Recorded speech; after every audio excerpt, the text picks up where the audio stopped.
Are we witnessing the birth of a Google killer? OpenAI's new search engine has just hit the scene, and we got our hands on some real usage footage to share with you. We're leaving no stone unturned as we explore its potential to challenge Google and its implications for smaller content creators. But that's not all. Reddit's latest move is shaking the very foundations of the open web, while Bing's radical redesign might be a glimpse into the future of search results. Buckle up, because the search landscape is changing fast. Hi, I'm Mark Webster, co-founder of Authority Hacker and strategic advisor at Marketing Pros. Today's video is brought to you by Search Intelligence. More on them later. Now, let's dive into the SearchGPT footage and see what it reveals about the future of search.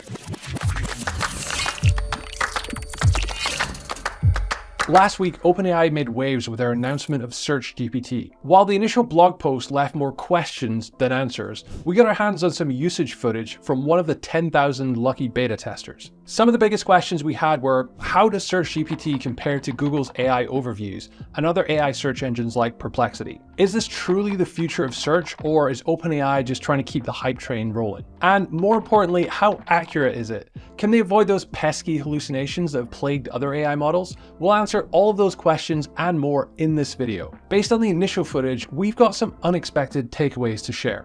First off, the results seem impressively connected to live events. When asked what's going on with the stock market, SearchGPT accurately reported that it's turbulent right now. In fact, at the time of recording, the S&P 500 was down 4.45% from its peak 2 weeks ago. That's pretty up-to-date information. It's particularly good at providing context from multiple angles and perspectives.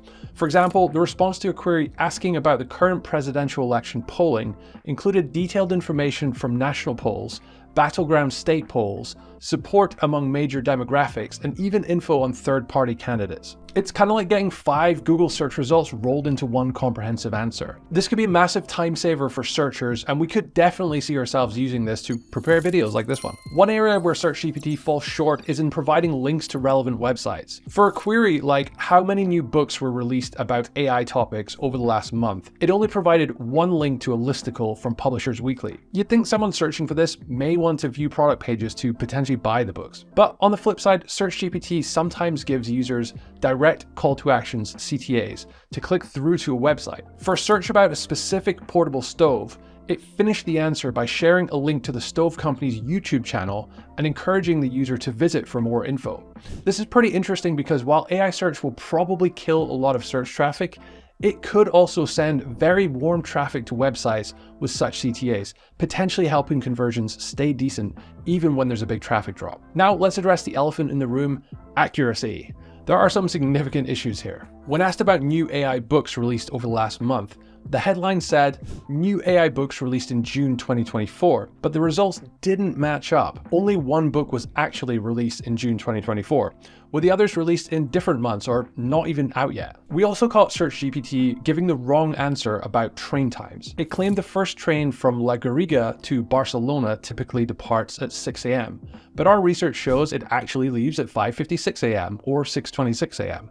And a query about major events in medieval Europe from 1100 to 1300 CE used a SparkNotes article as the only source. But many of the events are not mentioned in the SparkNotes article. It appears that even the citations are subject to hallucination, which is a big problem if you're trying to fact-check SearchGPT's output. These inaccuracies highlight the biggest challenge in using large language model LLMs like GPT for search results.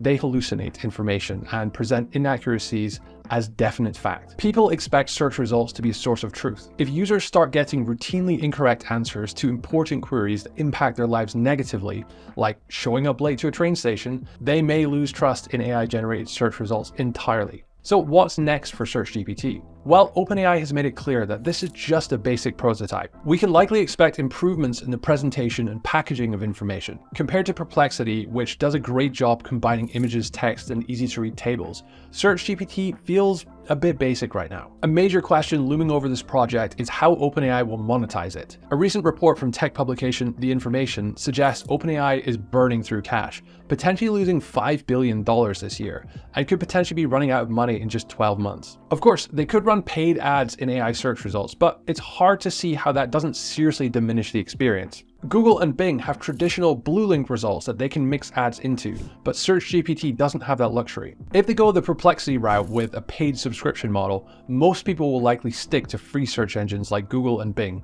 limiting their ability to capture a larger part of the search market. If SearchGPT improves, it could potentially carve out a significant slice of Google's search market share. And by the way, if you want to stay up to date with all the latest developments in search, subscribe to this channel so you don't miss out. Now, all this raises a crucial question. How would smaller publishers fare in this new landscape? To understand this, we need to look at where SearchGPT is sourcing its information. According to Originality AI, OpenAI has already secured 32 partnerships with various publishers. And we're not talking about small fry here. We're looking at media heavyweights like Dotdash Meredith, Vox Media, and the Associated Press. The announcement of the deal with Dotdash Meredith revealed some interesting details about OpenAI. It stated, as part of the agreement, OpenAI will display content and links attributed to DDM in relevant ChatGPT responses. Now, this raises some big questions about content viability. It's likely that content from publishers with these licensing deals will be prioritized in SearchGPT's results. This makes sense for OpenAI, as it protects them from copyright issues that could arise from using content from publishers they haven't signed agreements with. But the implications here are significant. If SearchGPT gains traction, it could fundamentally alter the online publishing landscape. Smaller publishers might find it increasingly difficult to get their content in front of readers, even if their content is high quality and relevant. But what does this mean for the future of search? Well, the race for AI search dominance is on. Google's Gemini, Microsoft's Copilot, Perplexity, and now OpenAI's SearchGPT are all fighting to change how we find information online. But despite these solutions being available, some for over a year now, Google's market share is still by far the most dominant, with 87.45% of search engine market share in the US. However, newcomers like SearchGPT don't need to beat Google entirely to succeed. Even grabbing a small piece of the market could mean big money for companies like OpenAI. One challenge these companies face is copycat features. If someone creates a game-changing search feature, Google can quickly add it to their own product. It's like when Snapchat created Stories. Instagram copied it, preventing people from migrating to Snapchat for the feature. And now most people think of Instagram when they hear Stories. Jake Castronekic from the Vergecast noticed something interesting about SearchGPT's design. It has a big text box instead of the small search bar that Google uses. The implication is that the way we search is changing. Many people are asking longer and more complex personal questions in their searches. And OpenAI is encouraging that because they know that's where they can beat traditional search. The biggest question is whether anyone can solve the hallucination problem. Search engines are expected to be accurate. Anything less is a downgrade from classic Google. And that's why, until this is solved, we don't see AI search completely overtaking traditional search. While SearchGPT is trying to revolutionize how we find information, another tech giant is shaking up the search landscape in a very different way. In a surprising turn of events, Reddit has blocked all web crawlers except Google. This means that other search engines, including Microsoft's Bing, will no longer be able to show new threads and comments from Reddit in their search results. Microsoft has confirmed this block and has stated that they will comply with Reddit's wishes. But it's not just search engines feeling the impact. This blockade extends to crawlers that gather data for AI models as well. Unless AI providers are willing to pay for access to Reddit, like OpenAI and Google have done, they'll be left out in the cold. This move also affects popular SEO tools like Ahrefs and SEMrush, which will no longer be able to crawl Reddit. If you try to look up Reddit on Ahrefs right now, you'll find they're unable to show keyword positions. According to Reddit, they've been in discussions with multiple search engines, but have been unable to reach an agreement with all of them. Reading between the lines, it appears that Reddit wanted these search engines to pay for access to the content, and these barely profitable search engines said no. A Reddit spokesperson, Tim Rathschmidt, insists to The Verge that this is not related to our current partnership with Google. Still, I guess it's hard to say no to the company that just gave you $60 million and 600 million monthly visitors. It seems the dream of an open web dies a little more every week. Ironically, Reddit's own robot.txt file still proudly proclaims Reddit believes in an open internet. The contrast between this statement and their actions is stark, to say the least. Next up, we'll be diving into a total redesign of Bing's search engine results page that puts AI front and center. But first, a quick word from our sponsor, Search Intelligence. They're a digital PR agency who recently capitalized on Coldplay frontman Chris Martin's admission that he only eats one meal per day. They contacted journalists to provide expert commentary from their client, Bulk.com. Now, their data-driven approach looked at trends on both Google and TikTok find insights that fitness and nutrition experts were sure to love. And sure enough, they landed 40 links from super high quality websites, including Healthline and Huffington Post. So if you're looking for a digital PR campaign to supercharge your link building, head on over to search-intelligence.co.uk. Just when you thought the search engine landscape couldn't get any more interesting,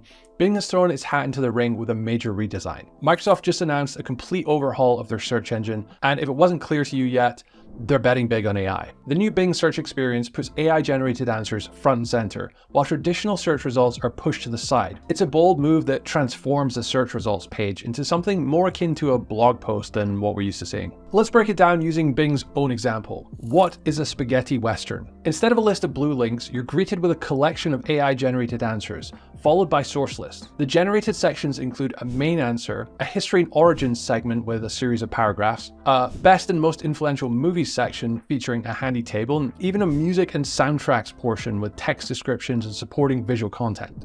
To help users navigate this wealth of information, Bing has added a table of contents on the left sidebar.